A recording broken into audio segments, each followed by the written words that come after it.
शादी की आपने? नहीं।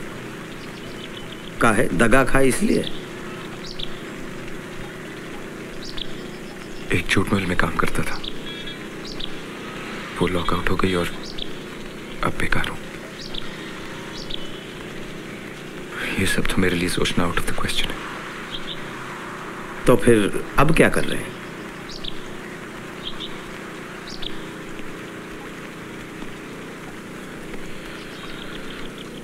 कुछ दोस्तों से कर्जा ले रहा हूं, पैसा जमा हो गया तो कुछ बिजनेस ट्राई करूंगा।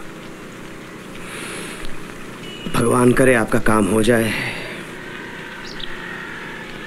तो आप उसे निकाल पाएंगे इस नरक से? निकाल कर कहां ले जाऊंगा?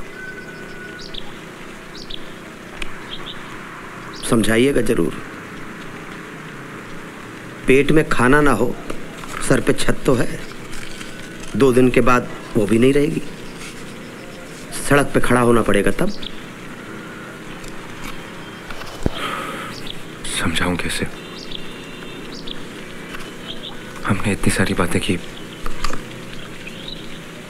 उसने इस बारे में कुछ नहीं बताया। क्या बताया आपको?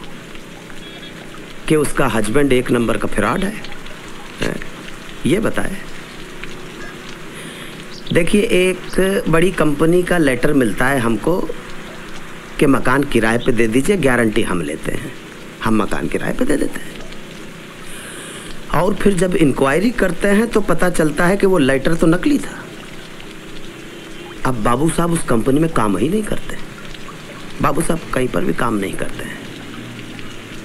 420 हैं 1 नंबर के, सर से पांव तक कर्जा में डूबे हैं। आपको विश्वास नहीं आ रहा ना, तो चलिए हमारे साथ, जिससे पूछना हो पूछ लीजिए। बिजली विभाग का बिल महीनों से नहीं भरा है। इलेक्ट्रिक वाले काहे दाया करें, कनेक्शन काट दिया, खिड़कियां बंद रहती हैं, घंटी बजाइएगा दरवाजा नहीं खुलेगा। बिजली नहीं तो घंटी कैसे बजी? नहीं, वैसे बहुत चालू है।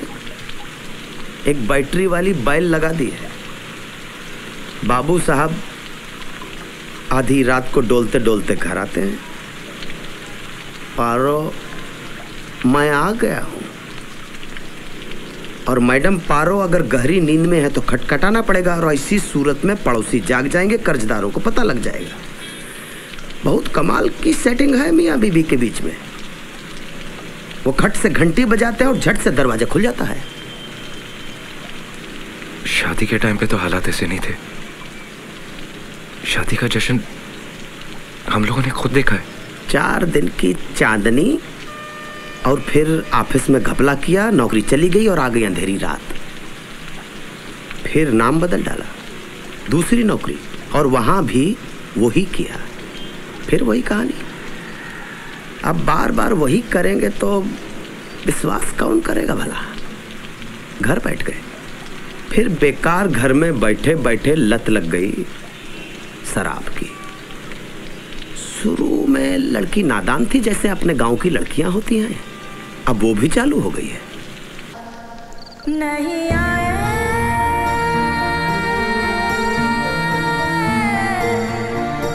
नहीं आए